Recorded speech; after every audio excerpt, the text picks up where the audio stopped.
Putang ina ninyong lahat. Martin Romualdez, Lisa Marcos, Bongbong Marcos. Anong ginawa ko? Binigay ko sa DepEd! Putak na mukha! Wala ka nga posisyon sa gobyerno, namimigay ka ng pera ng gobyerno eh. Putang ina ninyo. Sino ang corrupt? Yung mga congressman na yan na nag-hearing, anong sinasabi nila? Pagkatapos, pag na-off na ang mic, pag wala ng media, pasensya na kayo ha. Kailangan kasi namin ng pera. Mag-eleksyon na kasi. Lisa Marcos, naalala mo? Nagpadala ka sa akin ng video? Sinabihan mo ako saan kukunin ang pera. Pinakita mo ang muka ng tao doon sa video message mo. Hi, Nikki. This is she's been working with us for the longest time. We trust her. You sent me written instructions about money. Millions a month. Anong nakalagay doon sa envelope? DepEd. Anong ginawa ko? Binigay ko sa DepEd. Putak na mukha.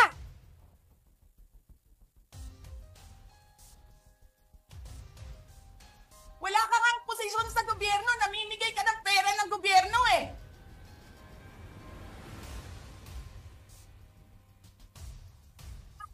Sisirain nyo yung tangal ng mga kasama ko sa Office of the Vice President. Sasabihin nyo sa mga tao, nakaw yan, confidential funds yan. Niwala nga kayong isang proof na confidential funds yan.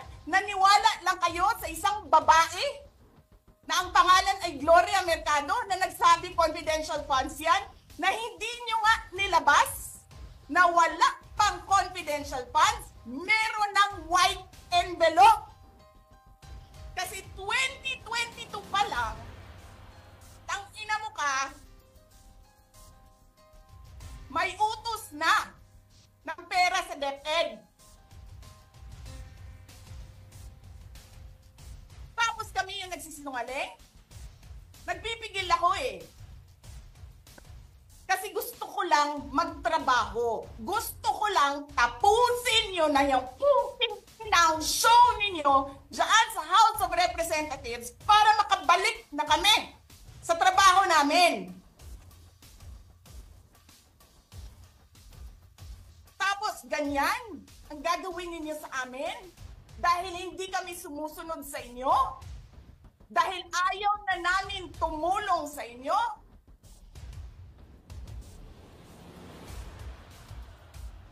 Ganito gagawin ninyo?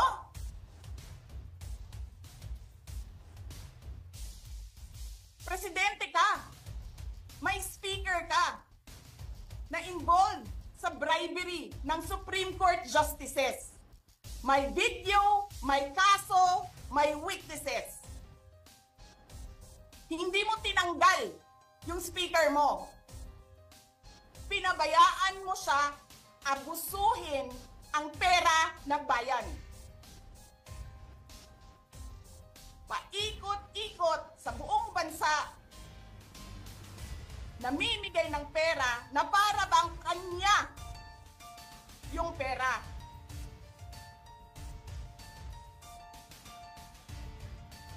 Eh di ba nga, lagi niyo sinasabi separation of powers? Anong trabaho ng legislative branch? Gumawa ng batas.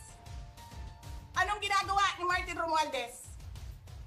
Nagdidirect ng DSWD, namimigay ng ayuda,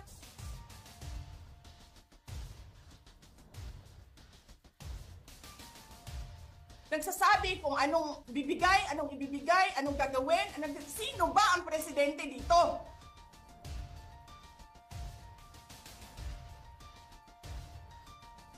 Alam nyo, alam namin, mali ang ginagawa ninyo.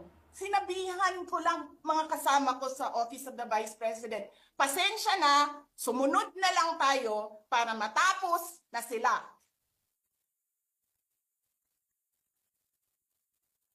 Tapos ganito ang gagawin ninyo? Alam namin, walang contemptuous doon sa ginawa ni Yusek Lopez. Wala. Lahat ng tanong, sinagot niya. Pumunta siya. Maayos siya kumausap. And then sasabihin ninyo sa amin, bakit kami susulat sa COA? Bakit hindi kami susulat sa COA? Hindi tapos ang appeal namin. Hindi tapos ang audit namin.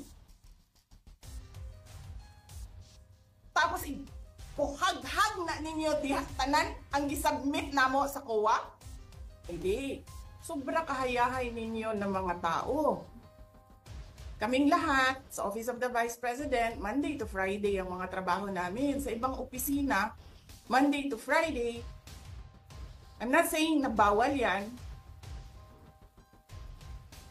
But, alam mo yon, that is something that civil service should think about. May mga opisina ng gobyerno, 4 na araw lang pumapasok. Yung iba, 5 araw pumapasok.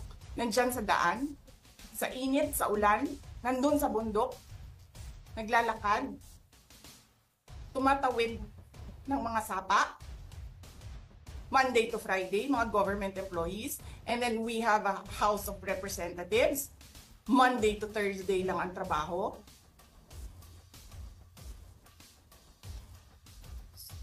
The civil service should rethink that.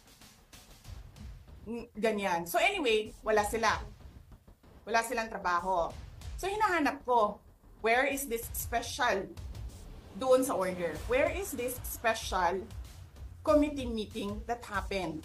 Because they need the permission of the majority leader and the speaker. Kasi nga, walang trabaho eh. So kailangan nila ng permission. Walang nakalagay doon. So how is that a legal order? Tapos nakalagay pa sa second order nila,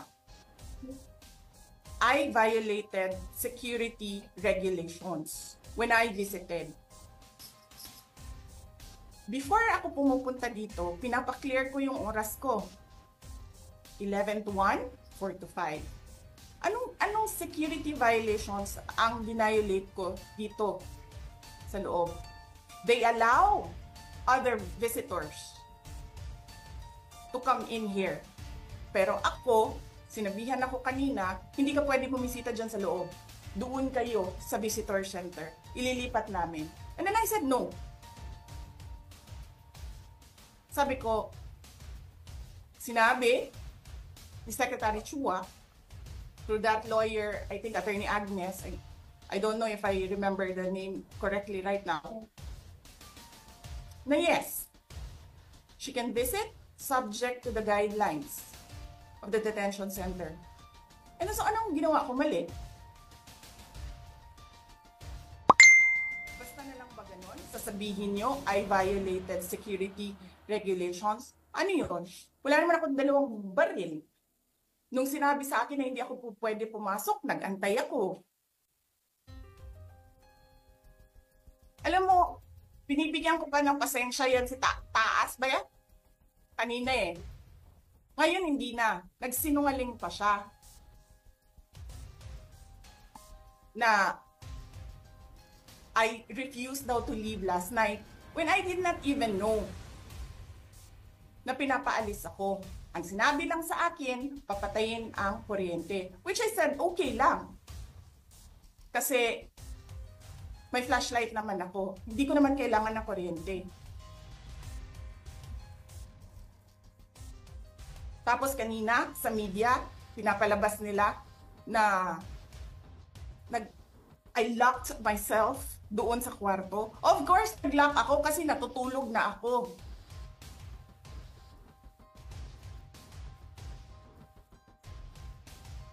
Tapos, what? Bawal ako magstay sa opisina ni Congressman Pulong Duterte. Bakit? Is not that government property. I was allowed by the lawful occupant and possessor of that office to stay there, to assist a detainee who is inconsolable right now, na hindi mo na alam kung yung sakit niya sa likod is a heart attack o ano, kasi hindi nila pinapapasok yung doktor. 'Di ba? So yes, hinahanap ko kanina, sabi ko, where is this permission from the speaker na meron kayong committee hearing kanina in the dead of the night to give an order na i-commit doon sa correctional facility. And where is the rule that says kapag may violation sa detention facility ay ililipat sa correctional facility? Ano yun? You make rules as you go along? Ano yun? Di ba dapat sa demokrasya, there's a rule of law? And then they make rules as they go along? Kung ano lang, whatever pleases the speaker, get her out of the House of Representatives. Kasi hindi siya dapat nandiyan. Bakit? Pag may-ari niyo ba itong compound na ito? And then sasabihin pa nila sa akin na there is a threat to my life inside the batasang pambansa? Why is there a threat to my life? This is the most secured facility because nandito lahat ng mga spoiled brat sa ating bansa. Tapos, sasabihin pa nila, well, pabigat ka sa amin kasi kailangan namin dagdagan ang security mo. Bakit? Trabaho ba nila magbantay sa akin?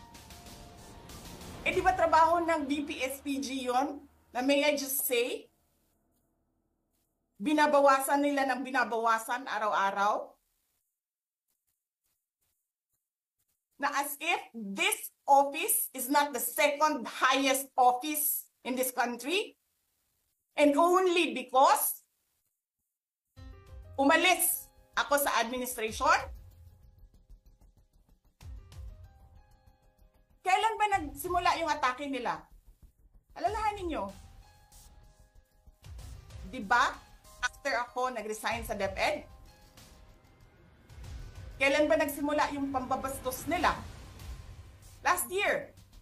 After that meeting with the Makabayan Black and Martin Romualdez.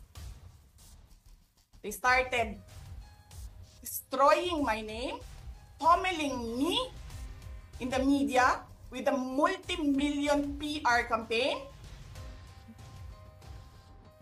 Pinastos pa nila ako ng mga pagsisinungaling nila na kesyo taksil, kesyo korap, abusado.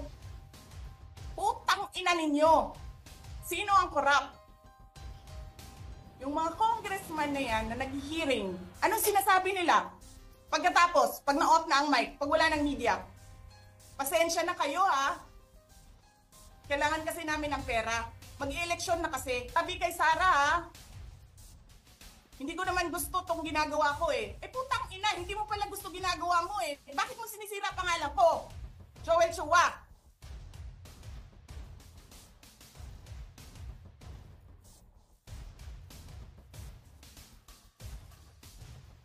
Ganyan. Ganyan ang bansa. This country is going to hell because we are led by a person who doesn't know how to be a president and who is a liar. Alam nyo anong pruweba ko na sinungaling siya? Tinanong ko, dalawang businessman. Matagal na sa negosyo ng bigas. Because I was concerned. This is a campaign promise. 20 pesos na kilo ng bigas. And so, I really sat down and talked to a businessman. Sabi ko, sabihin mo sa akin, kung magagawa ba yung 20 pesos. Sabi niya, hindi. Napaka-imposibleng gawin yan. Because more than 20 pesos ang cost. Paano ka magbenta ng palugi? So tinanong ko, nagsinungaling ba siya nung sinabi niya? And then he said outright, yes. It's either he did not know what he was talking about, that's so incompetent, or he was lying through his teeth to get the votes of people. Putang ina ninyong lahat. Martin Romualdez, Lisa Marcos, Bongbong Marcos.